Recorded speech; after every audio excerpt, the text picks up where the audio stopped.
Grim Jeeper checking back in. So before I start, let's go over what my issue is. So I came out, let the Jeep warm up for work the other day. There was a pool of gasoline about the same size as the shadow of my tire right here. Well, as you guys know, I just replaced all those O-rings and the fuel injectors. So let's see if it leaks right now. I haven't done anything. Let's see what it does. She is a long start.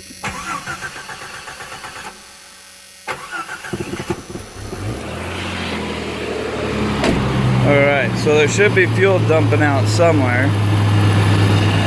See, there's my injectors.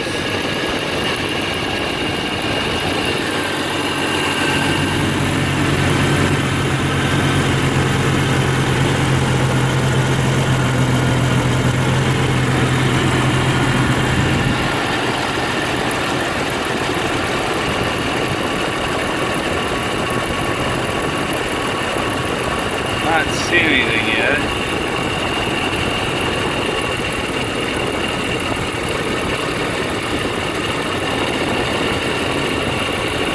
I think the next thing to replace is going to be my throttle position sensor. Going up hills or sometimes just flatland even, acts like there's no guts to this thing. Let's take a look underneath here.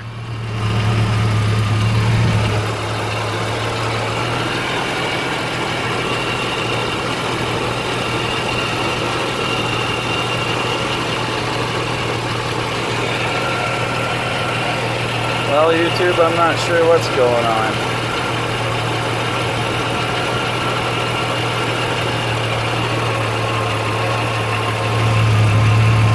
I haven't been able to drive the Jeep for a few days. This is my first available time to actually take a look at it. What's going on here, Jeep? Talk to me, Grandpa.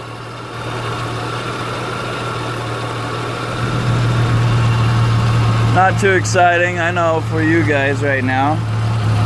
But all we're doing is sitting here kind of trying to troubleshoot, see where the issue is.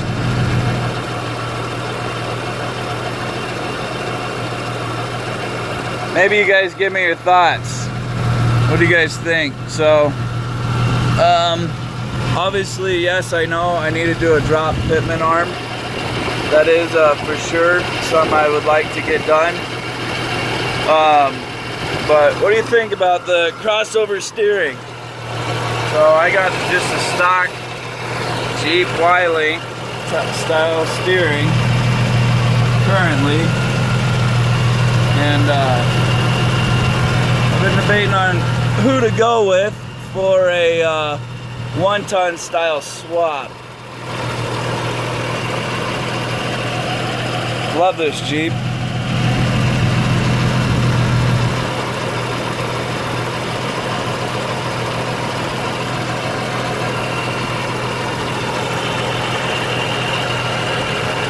I don't see anything leaking.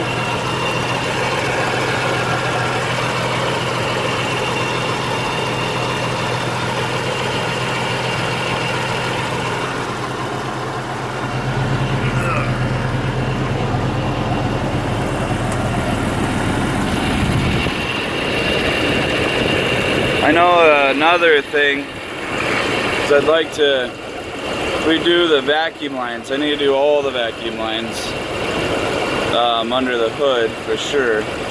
I know in the dash is fine. Before I started the Grim Jeeper, I actually redid the entire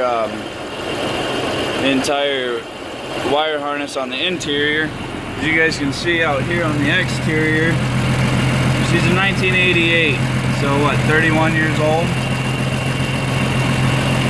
So I got some exposed stuff here and it's kind of dirty looking. I know I could probably get away with just putting a wire loom on it, but honestly, I'd rather start over fresh, kind of replace some of this old nastiness. Still trying to see what's going on here. Maybe the fuel issue changes when it gets to operating temperature. I'm not sure. I still have, as you guys know, the single point injectors. I need to switch those out to the 4-point. So let's see here. Pulling on them, pushing on them. Just pulling the rail a little bit. Pulling the fuel line. Let's see here.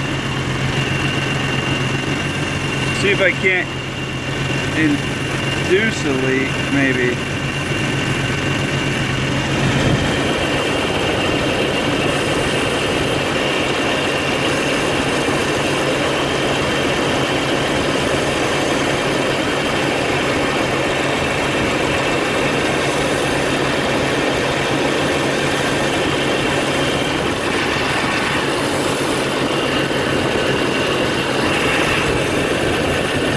That rail's on there, good. I mean, you guys saw me put it back together. Sorry, over here making dad noises as I'm crawling around.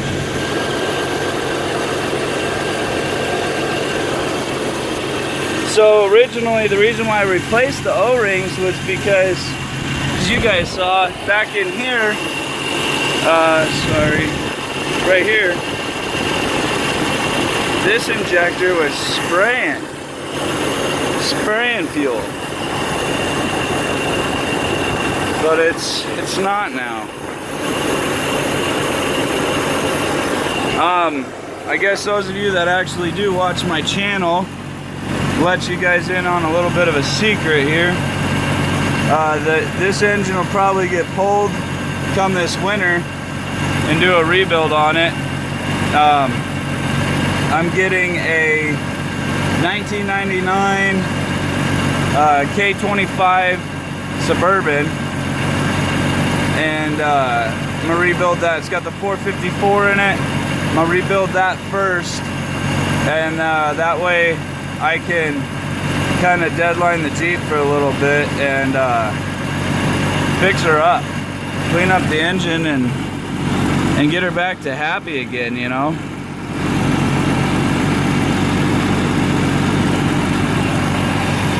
But yeah, let's take a quick pause, see if I can't get her to bring up to operating temperature. Let's see, I'm about there. That's where my Jeep normally sits at, operating temperature wise, so not far off. Let me go ahead and pause this video real quick and we'll get right back to you. Well, YouTube, welcome back. So she's been running for about 15 minutes now, and that's about the same length of time that it took to leak fuel the other day. At least that's when I noticed it, I should say. It could have been leaking right away. I think at this point the safe bet to go from here is going to be to replace those injectors completely, and then just run her, see what happens. I know we got the fuel line that comes in right here, goes down, comes back, goes under the air box towards the rear back there. I don't know if you can see, but it's right down in there where it actually goes to the fuel line. And then you got your other fuel line right here. Neither of which am I having a leak from. So I'm not entirely sure that would be the issue at this point in time. The other thing, you know, maybe it was just a sign that it's time to start replacing a couple more things, bring her back up to date a little bit. But yeah, not showing any leaks. Well, except for that oil leak back there. That's a residual after sitting for quite some time though. It's a buildup. That's one of the reasons why I want to pull this engine and replace the seals and everything. This Jeep, it sat for about 6 years when I got it, and when I turned it over that first time, it was the first time it had turned over in 6 years. So as you guys know, not running engines tends to dry stuff out and causes for issues down the road. I think that's about the point that we're at right now. But all right, I think at this point in time, this is me signing off. All right, you Grim Jeepers, stay safe. Give me some likes, give me some subscriptions. Sorry I haven't been able to do a weekly update lately. Just getting back from doing some military annual training, and that sure did cut into quite a bit of it. But you should see some videos this weekend, taking the daughter out camping. We're gonna do a little bit of camping with the rig, set all this stuff up so that way, excuse the mess, sorry guys, fold all this down and do some camping trip this weekend. So far she's shining, but maybe I'll order some injectors and get that going in the next day or two for you guys. All right, have a good one, Grim Jeepers. Me signing out.